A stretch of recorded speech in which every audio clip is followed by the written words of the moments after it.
Good morning, everybody. This is Spiritual Teacher for You. My name is Cassie. A little weird energy came through when I was saying my name. I left these citrine gemstone rocks in my on my table. They were just here, and I just found myself trying to fit them together like perfectly, almost like when you do stonework and you're trying to fit them together, but they may not actually like uh no. Okay. They may not actually fit together like a puzzle does. So there's that energy of almost fitting together enough. Like it's like stonework, so it looks good, but it doesn't quite, come together like seamlessly. And so that's what grout is for, right? So there is something here about like a little unit that's coming together, and it may not fit together perfectly, seamlessly, but with the help of grout, which I'm not sure what grout's representing here. Maybe this is grit. I don't know, or love, or just something that kind of glues you all together. Yeah, interesting symbolism coming out there.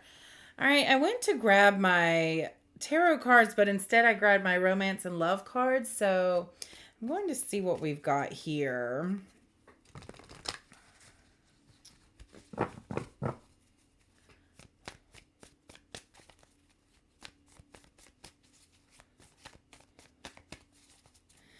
I'm feeling very pink, which is love, you guys. And obviously, I wore a lot of pink today.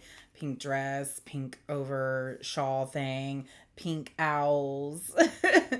And yes, my little pumpkin queen is here. So it is officially October 1st. It's officially the month of the veil thinning, right? Okay, so October is 10. 10 is and I'm doing this reading at 10 o'clock of the hour. So this is a completed cycle, I'm feeling, because 10 is completion. It's you're done. This could go many ways. I am feeling, though, with that love, that pink coming through, that this is a cycle completion in love. And I feel that in several ways. I do feel romantic love here, that there's an evolving of a love in a relationship that I feel. I also feel that there's a love for self that has grown to the point that you can no longer tolerate love, a love that is not willing to grow and evolve with you, or that doesn't feel like it's loving you in the same capacity that you're loving them, right? So we have doorway coming out. Yes, with this completed cycle, I definitely feel a doorway opening. Some people say that the portal is open today, in particular on October 1st. This is a timeless reading. However, the energies of October and October 1st and 10 are here in this reading. So whenever you're seeing this reading, those energies are there in your life as well, okay? So with doorway, there's an opportunity here. And that's interesting. I'm getting like when you're walking in the mall, or down a corridor, and there's multiple doors and you choose which one you feel drawn to. You don't go into every store in the mall, right? That's weird that I'm getting mall symbolism. I mean, I am wearing like a 90s little frilly thing on my head, so maybe maybe I am picking up someone's energy from the 90s that grew up in the 90s. Someone you wished for is coming into your life. So those of you that are in a relationship, this doesn't have to mean that you're meeting someone new and it's going to ruin your relationship kind of thing. This could mean that they show up as the person you've wished for. Or if you are single, that someone is showing up that kind of exhibits the things that you are wanting in a partner or someone to be in your life. So I am getting that the portal opening, with the veil thinning, that the magic is more noticeable. Um, Things that are unseen become more seen, if that makes sense. Secrets. Yes. So this is a time when secrets are going to be revealed in whatever capacity that may mean. This could be the truth about someone, the truth about someone's feelings I'm feeling. Also just the unseen things that are in this world that we usually go every day without seeing, but there's something about them being seen now. So October feels like a pretty I don't want to say heavy month, but a month of lots of activity. There's lots of activity going on here. Okay. Well, for some of you, this is definitely something to do with your twin flame. So this is that divine masculine, divine feminine, each healing on their own in order to become one in this lifetime. However, twin flame energy is like limitless. Like the twin flame goes, it's hard to explain the twin flame concept in just 2 seconds, but basically you can go lifetimes with never being with your twin flame, because you can go lifetimes not being ready to be with your twin flame. And the reason we come here to incarnate here on earth as a human being, we are being a human. We're a soul that's being a human. I got to say that own thought was not my own. I stole it from another reader. So shout out to My Soul, Maisol. He's really good and is such a pure hearted soul reader. I love listening to his messages. Also, he uses Pokemon cards, which I think is super cute and cool. But moving on. So this is lifetimes of, now let's see.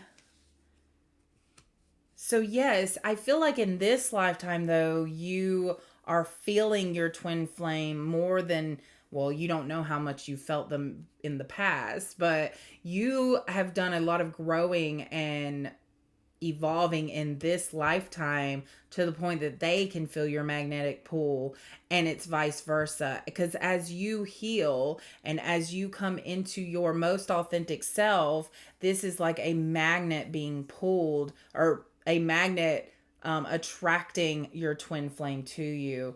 I know a lot of people don't like necessarily that word twin flame, but it's more of a divine counterpart, a soulmate, but it's more than a mate, if that makes sense, you know? It's almost like, you know, on Twilight, spoiler alert if you've never seen it, where you find out that Jacob was attracted to Bella, not because of Bella necessarily. He thought it was because of Bella, but it was actually because her daughter is who he imprinted on. So her daughter, Edward and Bella's daughter, I can't remember her name, Rose. I can't remember. Anyways, something with a like Aurora or Aurora, I don't know. Yeah. So their daughter, Jacob imprinted on her, and he explained that while she's young, it's more of a brotherly type vibe, and as she gets older, that energy will change into romantic love, right? And so there's, you know, just because you imprint on someone doesn't mean that they necessarily love you back. Huh. Sorry, that's not what I meant. Not love you back, but like see you in the same regard. There we go. And so I'm getting that for a certain twin flame journey for these two souls that are twin flames, that there may be one partner who's not ready to see the other in the way that they see them. Okay. So I am picking up on that in a twin flame journey for some of you, but I'm also picking up that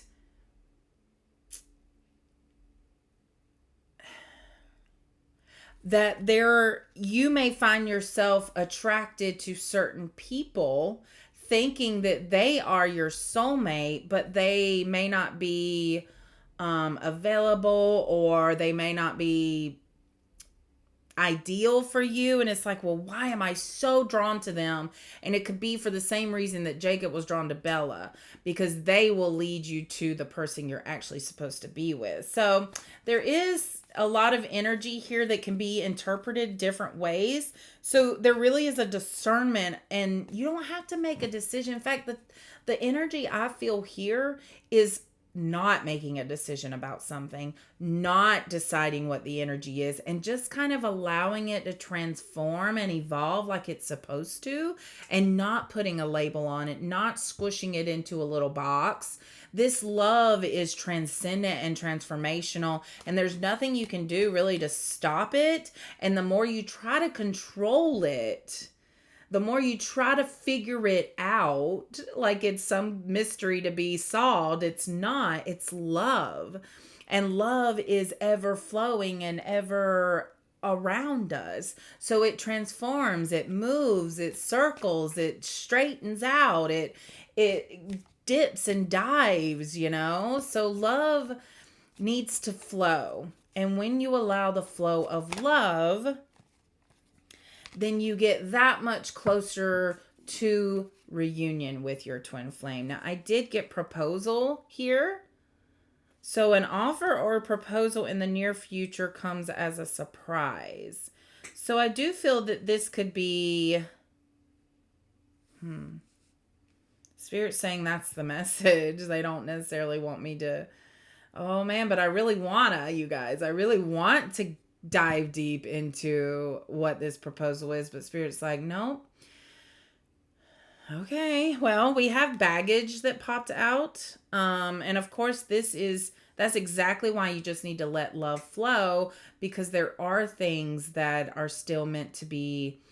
I'm telling you guys, in order to have a reunion with this divine counterpart that can be sustained, you have to do the ultimate healing and releasing of the ego and of your trauma and of your baggage.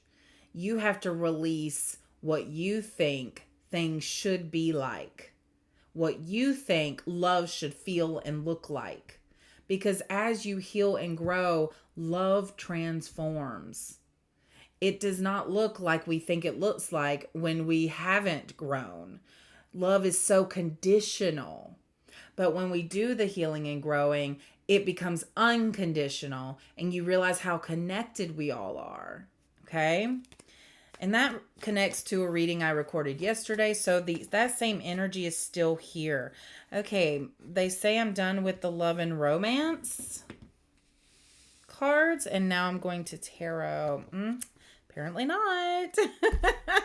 They want me to pull from the Egyptian Oracle deck that I got. And the thing that stands out the most in this deck to me is that just shimmeriness. So I do feel that probably someone here is someone who enjoys bling bling. You like things to be shiny and pretty and, look very good. We've got new beginnings. Yes, I love it when other decks confirm the energy. This is number 1 right here. New beginnings and jubilation. This is a happy time of a beginning. Tepya Kenmet, predecessor of the cow. Interesting. So I immediately got, so something came before the cow. Predecessor. So this feels to me like, oh my God. Your ancestors who could have Egyptian ties, which means you do, which is why this deck came out. They've already come so far in the path to give you what you need. Yeah, I felt it in the love and romance cards, but this is confirming the energy now that in this lifetime, if you're tuning in, you are in a path to reunite with your twin flame in this lifetime. I don't know when, how, what it's going to look like, anything like that. All I'm picking up on is that it will happen in this lifetime. You will unite with your twin flame, okay? And so this is that new beginning, I feel, and it feels with it saying predecessor of the cow, that this is your ancestors, I feel, coming through saying, we laid the groundwork for this to happen. You know, we passed down to you what you have needed for this lifetime. We've passed down to you, and I'm even getting, holy crap, I'm even getting that you in different lifetimes have passed down to yourself what you needed to reincarnate in this lifetime in order to reunite. So there's something about this time of life where you are destined to reunite with your twin flame because there is a mission that you guys are fulfilling together. You are healing the planet. You are grid workers together. I just see this bigger purpose that you are fulfilling. You are people who, wherever you are, wherever you show up together, you make a difference. You're healing those around you just by being present. Okay. So some of you, I feel like, have already come into contact with your twin flame and the energy is there. And this, it activated that dark night of the soul where you had to really release a lot of your baggage. You really had to delve into the darkness that your soul held in an ashamed, guilty way. And you had to release that guilt and that shame and forgive yourself and realize that we all have stuff happen to us and we all act out of our trauma. And so you've gone through this layering process, I feel, of forgiving all the different phases of your life because, yeah, you did some crappy crap in the past. We all have. We all have. We've done things that only we know about that carry forward with us in life and makes us feel not worthy of receiving the good things that we desire. And nobody does that to us. We do that to ourselves. So I've seen that you've gone through this process of really shedding off the layers of guilt and shame and people pleasing to try to find value in yourself. And you're realizing you're valuable just by being a human and showing up and being you. And you don't owe anybody anything. You're not obligated to anyone. You being your true authentic self is enough. You are enough. That's what that means. You are enough. And so with this healing, with this growing, with this evolving, with these downloads, with these activations, with spiritual alignment, with light codes, I'm getting all of these things that you've spent years doing.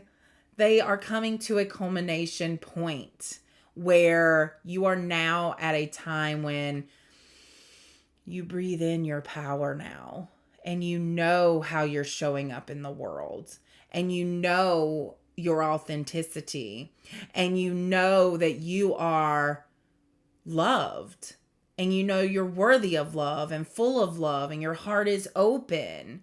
I'm not saying you're necessarily all the way there. I do feel, but there is a cycle that has completed in your healing journey. And this is getting you that much closer to reunion. Okay. Any more that wants to come out there? That was a big message, you guys. I definitely feel the ancestors through these Egyptian cards. It's pretty powerful. Okay. We've got Secret. That's interesting that Secrets came out in the Love and Romance, and now we have Secret coming out from the Oracle. Yeah, you know.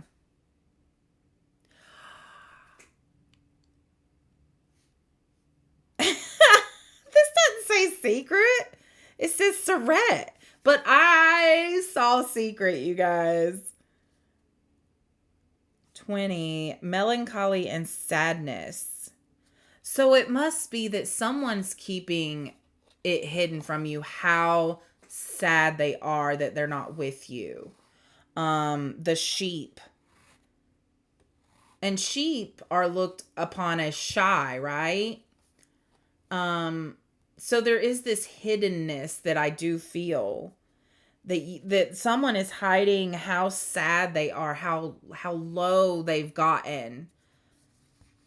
And this could be and I'm getting divine masculine here. This could be that they don't want you to see them in this way. They don't want you to see them being so low. They want you to see them in their power, but there's this process happening where they're having to shed that sadness, but it's tough. I feel the toughness of it. It's pretty dang tough, actually. And you are someone, so I do feel that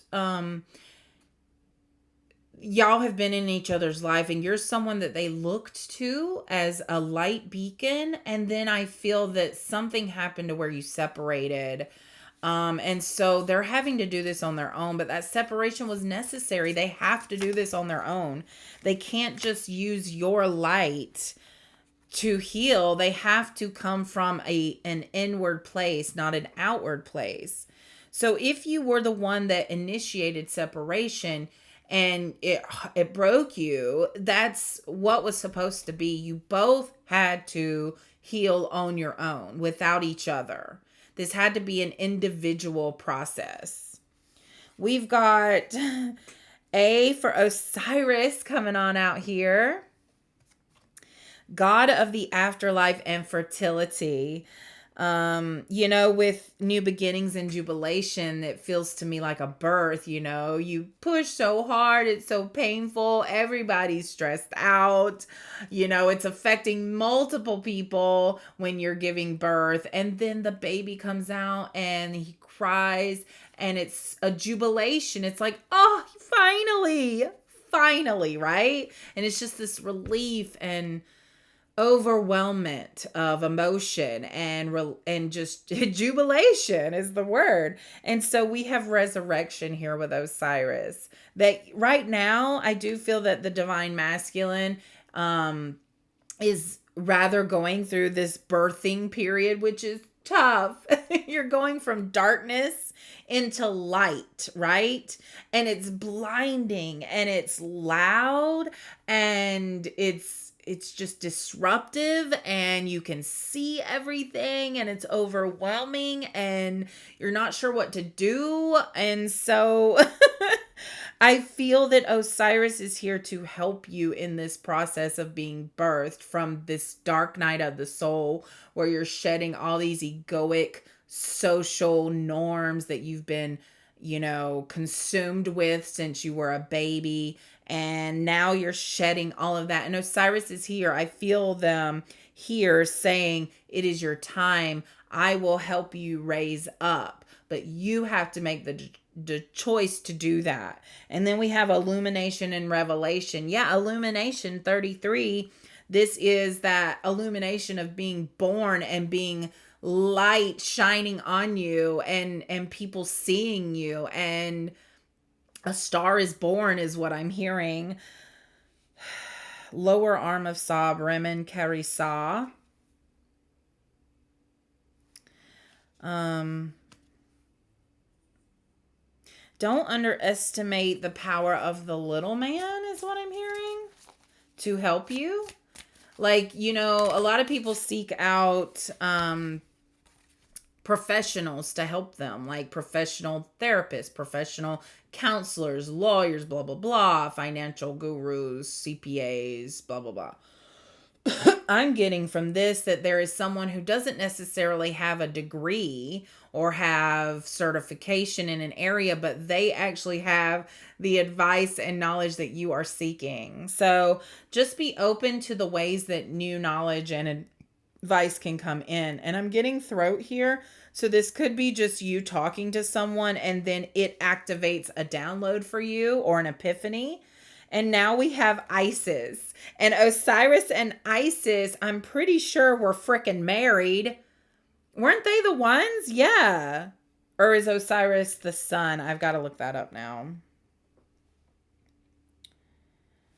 Isis and Osiris relation. Isis and Osiris were both brother and sister, as well as husband and wife in Egyptian mythology. Their relationship was key to their story, where Osiris was murdered and Isis resurrected him, conceiving their son Horus, symbolizing life after death. There we go.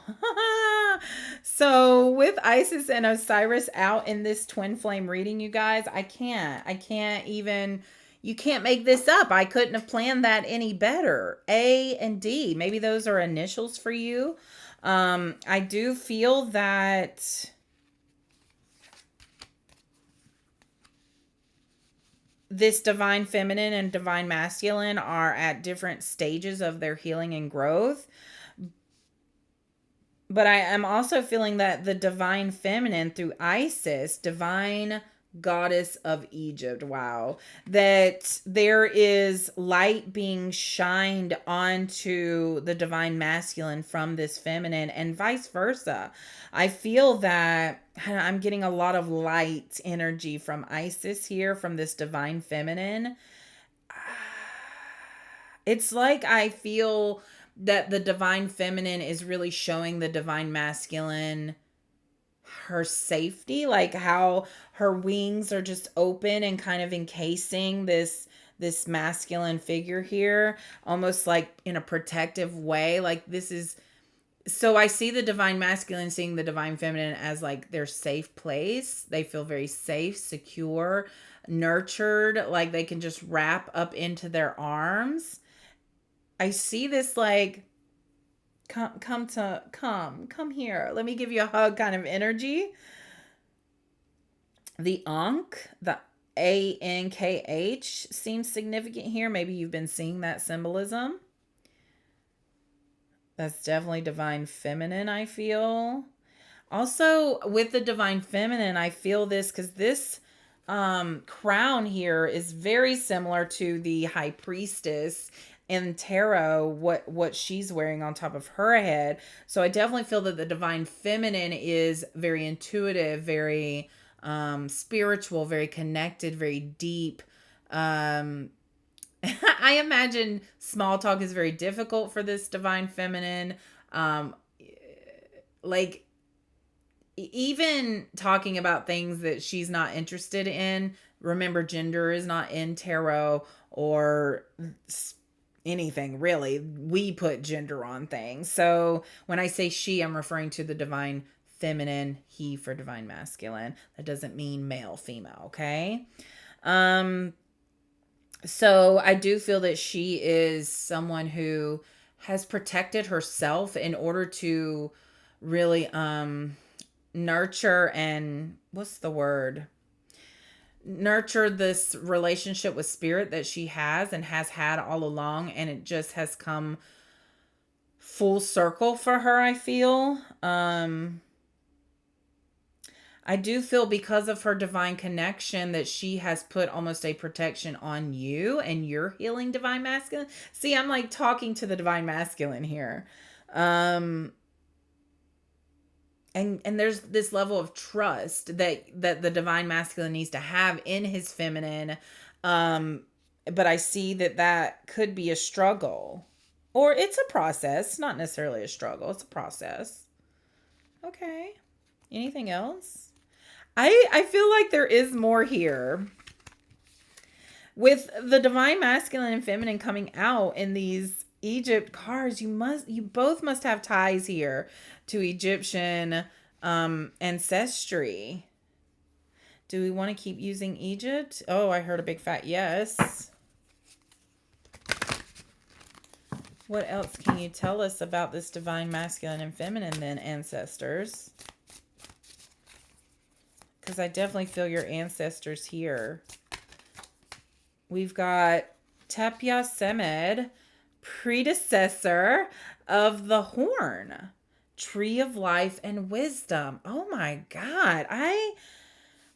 Number 18, I have such solar plexus chakra energy from this. Personal power. I'm getting that. Oh my God.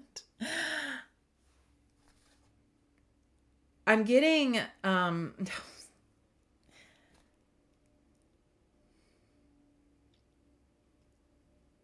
Wakanda, Black Panther, when he is given the serum, I guess, to become Black Panther, and he has to go through this process, and he like almost kind of enters a different dimension and sees his ancestors, his father and others before him, and they were by a tree. And I also have a card in my, which I am feeling that I will bring these cards forward. I have a card in my deck that I created. Let me just see if it's maybe somewhere here up top. That involves a tree and is talking about the ancestors. It's not coming forward, so I guess mine isn't meant to be seen. Oh, yeah. Sorry about that. Okay. Oh, it was literally the last card. There it is. Ancestors, and there they are by that tree. I don't know if you can see very well their aura. And they're all just kind of hanging out there by this tree. And so that's what I feel, is that there's like, your ancestors have passed down to you this wisdom, this ancient wisdom and activations. The 3 monkeys in the tree feel significant for me. 3 little monkeys. I sense children. Maybe one of you have children in this divine masculine feminine partnership, predecessor of the horn. So you might be hearing like loud noises, especially for the divine masculine. This almost like it's that birth. You're being birthed, and so there's loud noises around you. You might be noticing horns blowing, construction, thunder, lightning, because thunder is because of lightning. There's just, yeah, I'm seeing the tower in tarot, but in a way of like waking you up, like getting you out of the birthing canal into this new phase of your life. And your ancestors are truly supporting you, like so much so. And they want you to have fun. They want you to have fun, and they want you to be open to newness, to a new life. A new life that could look totally different than what you are currently living. And that doesn't mean it's going to happen overnight. They just want you to be open to it. And then you'll just see how life kind of evolves. Being of service. So that you're going into recovered senses, ipjes. So you're going into a time of, I see that you are very self-focused most of your life, and you're coming into a time of really opening your heart and being of service to others, okay? In a way that is equal exchange, not giving yourself fully, but giving what you have in your gifts, in your talents, in your passions, giving that, but in a way that you know that it's coming back to you, if that makes sense. It's almost like this energy of you see someone in need, you have what they need, and you give it to them even if they can't give it back to you in that moment. But there's this, I feel this like energy of something may happen right here, and then there's this rainbow of time where the reciprocating of it comes over here. So there may be this time where you may not get something back right away, but it will come back eventually. That's it. That's all I got for that. Okay. All right, guys, I'm going to end there. I really think that's a good place to stop. I am being told to do a Patreon reading, even though my Patreon readings do require a little bit more VIP access. So there is a $3 charge for a monthly membership, and but you can be a free member as well, and I will have the videos available for payment. Like, you can buy the video. So I put the video for sale on Patreon, but if you're a member, you can watch any of my videos, but non-members or free members can purchase the video, if that makes sense. And my Patreon is in the link below in the description of this video. Go to my link tree. That's where everything is. But I'm Spiritual Teacher for You everywhere. I will be having a website up very soon, where everything is streamlined, and you can just go directly to that website to book any readings with me, to order any channeled art, to order any spiritual coaching sessions. Anything that you need that I can provide will be through my website. So I look forward to sharing that with you guys. And thank you so much for being here. I truly appreciate it. Love you so much. Much love and light. Bye.